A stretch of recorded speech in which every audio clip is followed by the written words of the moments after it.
Hola, ¿cómo están? Bienvenidos a una nueva visión semanal de los mercados internacional, en donde estaremos hablando del comportamiento de las bolsas, qué podemos esperar y algunas preguntas y respuestas. Ya está a la venta en Chile, en Busca Libre y luego en otras librerías el libro que escribí, Un viaje extraordinario. Así que para todos los que preguntaron cuándo estaría disponible en físico, ya está. Se demorará algunos días en entregarse a partir de Busca Libre, pero ya está y a un precio bastante barato, con una gran oferta, así que bastante regalado el libro. Espero les guste y feliz de poder también en el futuro seguramente explicar un poquito más en detalle cuál fue la inspiración, la motivación de todo lo que está escrito en este libro, de finanzas personales, un poquito de inversiones, un poquito también de experiencias personales, así que ahí está todo en este libro que me costó mucho sacarlo, así que ya está a la venta en Busca Libre.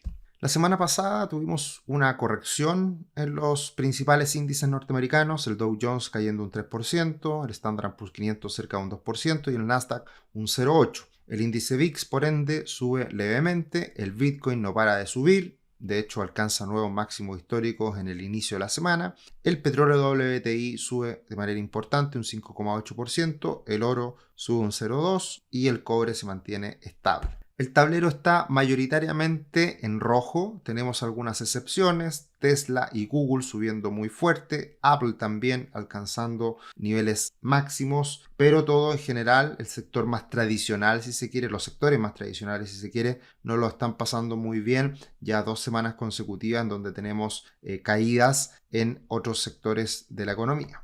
Y tenemos un contexto actual de baja de tasas a nivel global. Esta semana tendremos la decisión de tasas de la Reserva Federal de Estados Unidos, que seguramente recortará de nuevo en 25 puntos base la tasa de referencia. También bajó las tasas del Banco Central Europeo. La verdad que todo el mundo está en este momento en un contexto de baja de tasas. Ahí sorprende, llama la atención lo que está haciendo Brasil, subiendo las tasas, que va de la mano con esta depreciación que ha tenido el real, que ha sido significativa. Pero lo que hemos visto en el último tiempo es ya 62 disminuciones en la tasa de interés a nivel global, que son niveles bastante altos, similar a lo que ocurrió en mayo del 2020 y en julio del 2019, en que en esos momentos se venían dando bajas de tasas importantes, que fue precisamente antes del COVID y después del COVID, que fue el momento más importante, significativo, con bajas de tasas de forma transversal a nivel global.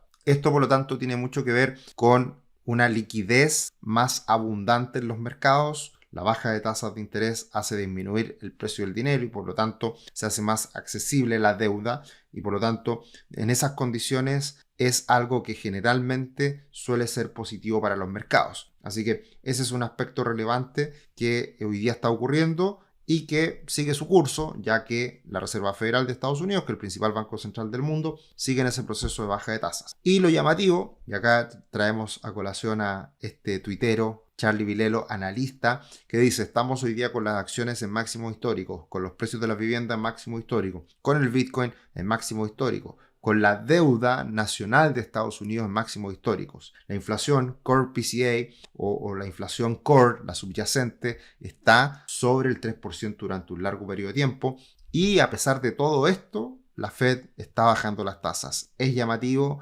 y eso da cuenta de cómo en este momento estamos en una condición bastante favorable para los mercados, pero contradictoria de cierta manera con estas bajas de tasa que han sido ya importantes en los últimos meses, más la que se sumaría esta semana. Y en ese sentido, las cifras en Estados Unidos siguen bastante bien. Ahora no tuvimos sorpresas en la inflación. De todas formas, con esa inflación, sin sorpresas, alcanzamos un nivel máximo de probabilidad de baja de tasa esta semana, ya lo vamos a ver. Y por otro lado tenemos algunas cifras que en general se han mantenido buenas en Estados Unidos. Así que por ese motivo es llamativo que la Reserva Federal de Estados Unidos siga bajando las tasas de una manera bastante más rápida de lo que uno podría pensar en función de todos estos datos. Y lo que vivimos la semana pasada fue un aumento considerable en la probabilidad de baja de tasa, o sea, ya prácticamente está descontado que se va a bajar las tasas en 25 puntos base en Estados Unidos. Hoy día está en el 4,5, 4,75, así que nos iríamos al 4,25, 4,50. Y pensando en la decisión del mes de enero, hay pocas probabilidades de que se baje la tasa en enero, ya que hoy en día el mercado está principalmente concentrado en la probabilidad de que se bajen las tasas ahora en diciembre. Y teniendo en cuenta estos 2 meses a futuro, se ve poca probabilidad de que bajen las tasas en enero. Y mirando las expectativas de tasa para todo el 2025, vemos que de los niveles actuales bajaríamos a una tasa en torno al 3,8%. Esto es básicamente 2 bajas de tasa adicionales a la que ya viviremos en diciembre. Así que va a ser un año de más bien estabilidad en cuanto a las tasas, lo cual da cuenta o responde a lo que hablamos algunos minutitos atrás con respecto a estos máximos de todo lo que estamos viviendo hoy día en los mercados. Lo llamativo es que a pesar de este aumento en la probabilidad de la baja de tasas, vemos un impulso, un incremento en los rendimientos de los bonos del Tesoro de 10 años. Así que eso no es muy en línea con lo que es este aumento en la baja de tasas. Y por otro lado también tuvimos a un dólar index que subió en los últimos días. Acá no está actualizado el gráfico, pero volvemos a niveles de 107 y fracción. Ese gráfico lo actualicé en la edición nacional, no en la internacional. Así que es llamativo lo que pasó la última semana porque se fortalece el dólar y también aumentan los rendimientos de los bonos del Tesoro. Y lo que hemos visto en el pasado, que está haciendo hoy día unas comparaciones importantes, lo que fue el periodo anterior de Trump con el actual, es que en su momento el dólar también se fortaleció con Trump en ese momento, para después comenzar a caer. Pero teniendo en cuenta este paralelo y esta situación que vive hoy día el dólar, podría alcanzar nuevos máximos en el corto plazo el dólar para después volver a caer. Así que mucha atención con esto, porque eso también evidentemente tiene implicancias para los mercados emergentes y en particular para Chile también con el dólar. Ahora, mirando el desempeño de la bolsa norteamericana, sigue esta tendencia alcista, sigue el S&P 500 cerca de máximos, no alcanzó a superar nuevamente los máximos históricos que están en 6.090 puntos aproximadamente, pero se observa una estabilización bastante clara en la bolsa norteamericana, mientras se mantenga sobre los 6.000 puntos aproximadamente, todo alcista para el S&P 500, así que además en un periodo de tiempo que ya, como lo hemos dicho anteriormente, es estadísticamente bastante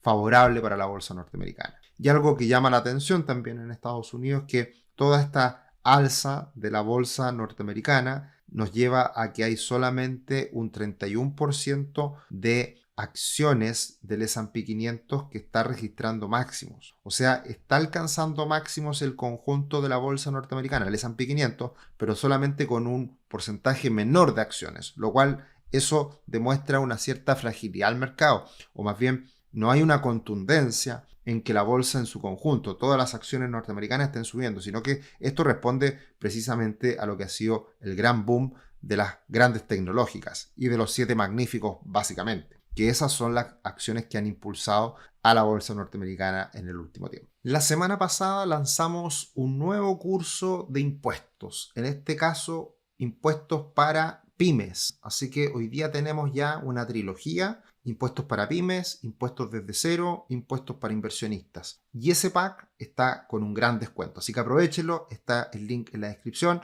porque para los que quieran aprender sobre impuestos es el momento de hacerlo, no el próximo año en marzo, en abril, cuando ya tenemos que pagar impuestos y está el año cerrado, sino que ahora es el momento de poder hacer algún ajuste, hacer alguna optimización. Así que aprovechen, son grandes cursos con nuestro amigo de la casa, Mauricio González, que nos explica de muy buena forma todo este tema difícil, complejo de los impuestos. ¿Qué se viene para esta semana? Muchos PMI Flash, que son este indicador que trata de adelantarse, anticiparse a lo que son las condiciones económicas tanto en manufacturas como en servicios. En Estados Unidos también tendremos las ventas minoristas, que siempre son importantes para monitorear el pulso del consumidor en Estados Unidos, pero por sobre todo esta semana tendremos la gran noticia, que es la decisión de tasas de la Fed.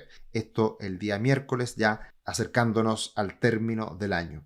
Además tendremos el Core PCA, pero la verdad que todo va a estar muy enfocado en lo que va a ser esta decisión de tasas de la Fed. ¿Y qué podemos esperar de cara al futuro? Acá tenemos al S&P 500 Forward, al ratio precio-utilidad Forward del S&P 500 y del mundo completo, quitándole a Estados Unidos, y ahí podemos ver las diferencias de valorización. Cuando esto históricamente va bastante parecido, hemos visto la gran diferencia en los últimos años en que el S&P 500 tiene valorizaciones mucho más altas que el resto del mundo. Esto atribuible a las grandes tecnológicas que siguen creciendo y van a seguir entregando grandes utilidades en el futuro, pero ese desacople en algún momento se va a tener que cerrar. Estos son periodos largos de tiempo y acá es que viene la caída de la bolsa norteamericana o se recupera el resto del mundo. Una de las dos opciones, pero en algún momento esto se va a tener que cerrar y volver a acoplar. Así que ese es un factor importante. Y otro ratio relevante es el ratio PER de Shiller, el CAPE famoso, que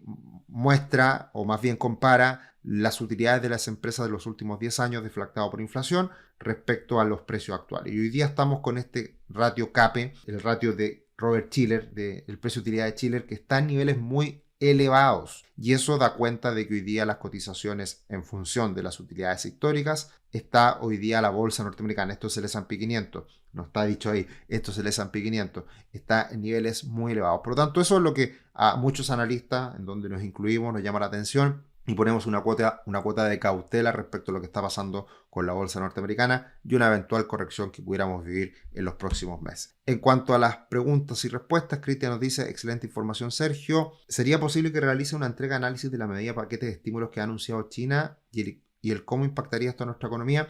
La verdad que ha anunciado poco China. Básicamente lo que está diciendo es más estímulos fiscales, más estímulos monetarios, pero no ha sido contundente y no ha sido claro. Por lo tanto, todavía no hay mucha claridad respecto a lo que puede pasar en los mercados y eso es precisamente porque todavía, a pesar de esos anuncios, no ha tenido gran impacto en la bolsa china, más allá de un impacto inicial en el cobre, más allá de un impacto inicial que se ha debilitado y también en los mercados emergentes. Así que todavía no hay mucha claridad, eso es lo que estamos esperando y por lo tanto cuando se anuncie lo hablaremos, lo diremos y veremos cuál será el impacto. Todos creemos que va a haber un impulso fuerte de parte de China, pero al no ser tan claro todavía no sabemos si eso se va a cumplir o no. Con esa tremenda baja en el petróleo durante el año, ¿por qué no se ve reflejado en los precios de la benzina? Cuando sube el petróleo, poco tiempo pasa para traspasar el precio al cliente. Alza el dólar ha sido menor que baja el petróleo. Es correcto, el alza del dólar ha sido menor que la baja del petróleo este año, pero hay que tener en cuenta, Daniel, que veníamos subsidiando, existe en Chile el MEPCO, que subsidia,